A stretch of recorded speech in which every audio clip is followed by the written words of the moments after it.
Hello students, इससे पिछली video में हमने लॉ पढ़ी, ओम्स लॉ।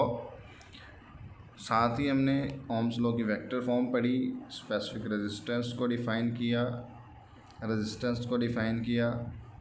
इस वीडियो में हम देखेंगे ज्योमेट्रिकल डिपेंडेंस ऑफ रेजिस्टेंस, मतलब जो रेजिस्टेंस है वो किस तरीके से कंडक्टर की ज्योमेट्री के ऊपर डिपेंड करता है। तो यहाँ पे हम सबसे पहले अगर रेजिस्टेंस की बात करें, रेजिस्टेंस है क्या, तो रेजिस्टेंस को हम सिंपल तरीके से अगर डिफ़ाइन करना चाहें, ये एक तरीके से हमारे पास रुकावट है चार्ज के फ़्लो में, या फिर हम कहते हैं बाधाएं जो आती हैं किसी चार्ज को फ़्लो करने में, उसी को हम कहते हैं रेजिस्टेंस। रेजिस्टेंस जितना ज़्यादा होगा किसी कंडक्टर का, उसके अंदर से करंट उतना ही कम फ़्लो करेगा या चार्ज उतना ही कम फ़्लो कर पाएगा। और अगर रेजिस्टेंस कम होता है तो उस कंडक्टर के अंदर से चार्ज ज़्यादा फ़्लो कर पाता है। यहाँ पे हम देखते हैं reason of resistance of the conductor. किसी भी कंडक्टर के अंदर रेजिस्टेंस होता क्यों है। हमने पहले ही बात की, जो कंडक्टर है उसके अंदर फ्री इलेक्ट्रॉन्स हैं जो कि मूव करते हैं, जिनकी वजह से चार्ज फ्लो करता है, करंट फ्लो करता है।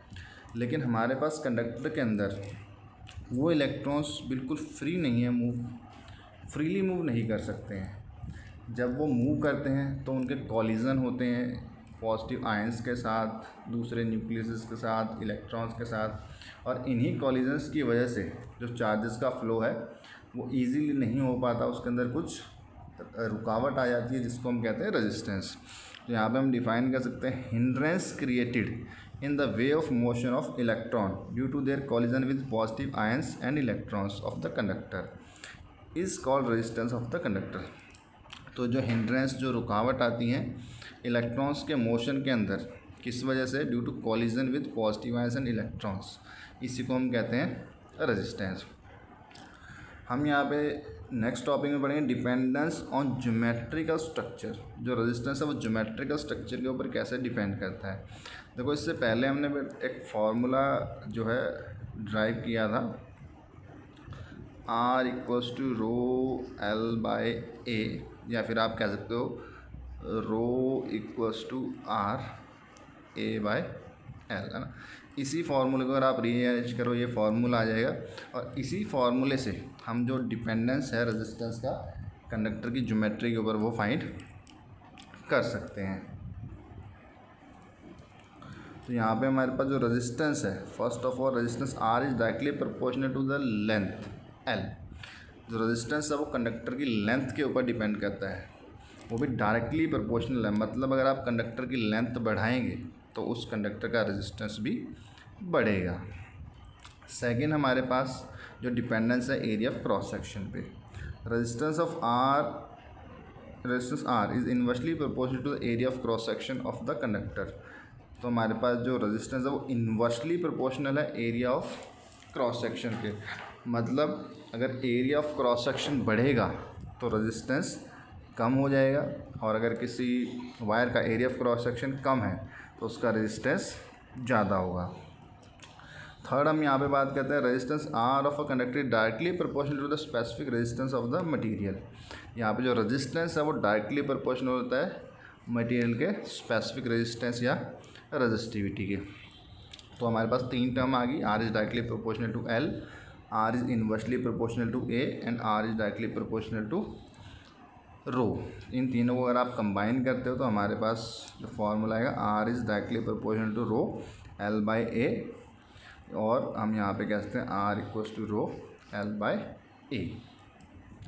ये एक इम्पॉर्टेंट रिलेशन है, काफ़ी न्यूमेरिकल्स में इसको हम यूज़ करेंगे, तो keep it in your mind.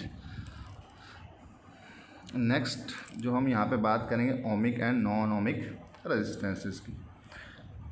तो ओमिक रेजिस्टेंसेस कौन से होंगे। देखो, नाम से पता लग रहा है ओमिक मतलब जो कंडक्टर्स रेजिस्टेंस ओम्स लॉ को फॉलो करते हैं उनको हम कह देंगे ओमिक रेजिस्टेंसेस, और जो कंडक्टर्स मैटर्स ओम्स लॉ को फॉलो नहीं करते हैं उनको हम कहेंगे नॉन ओमिक रेजिस्टेंसेस।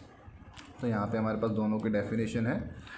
डिवाइसेस और matter which obey the Ohm's law, जो ओम्स लॉ को ओबे करते हैं, that is for them when we plot a curve between potential difference V and current I, we find out a straight line that type of circuit are known as ohmic current. हमने बात का Ohm's law में V और I डायरेक्टली प्रोपोर्शनल है, तो आप जब आप VI का कर्व ड्रॉ करते हो तो इसमें अगर जो ओमिक कंडक्टर होगा उसमें हमारे पास एक स्ट्रेट लाइन आती है। तो अगर हमारे पास स्ट्रेट लाइन आती है, अगर हम VI ग्राफ प्लॉट करते हैं, तो ऐसे कंडक्टर्स को, ऐसे मैटर्स को, ऐसे डिवाइसेस को हम कह सकते हैं ओमिक सर्किट्स या ohmic matters. In ohmic circuit flow of current does not depend on the polarity of the potential difference. Ohmic circuit के अंदर हमारे पास जो करंट की पोलैरिटी है, इसके ऊपर जो है करंट जो है डिपेंड नहीं करता है। सेकंड, हमारे पास यहाँ कुछ ऐसे डिवाइसेस भी हैं जो ओम्स लॉ को फॉलो नहीं करते हैं, उनको हम कहते हैं नॉन ओमिक डिवाइसेस। तो devices which do not obey Ohm's law are called non ohmic conducting devices. For them proportionality law between V and I do not hold. तो हमने ओम्स लॉ में पढ़ा V is directly proportional to I, लेकिन ऐसे devices के लिए जो proportionality है V और I की, ये होल्ड नहीं करती है। VI relationship is non linear, और अगर यहाँ पे आप V और I का ग्राफ प्लॉट करेंगे तो एक स्ट्रेट लाइन नहीं आएगा नॉन ओमिक कंडक्टर्स के अंदर। For some non ohmic devices polarity of the potential difference affect the current. Non ohmic devices के अंदर जो करंट की पोलैरिटी है वो भी जो है अफेक्ट करती है करंट को।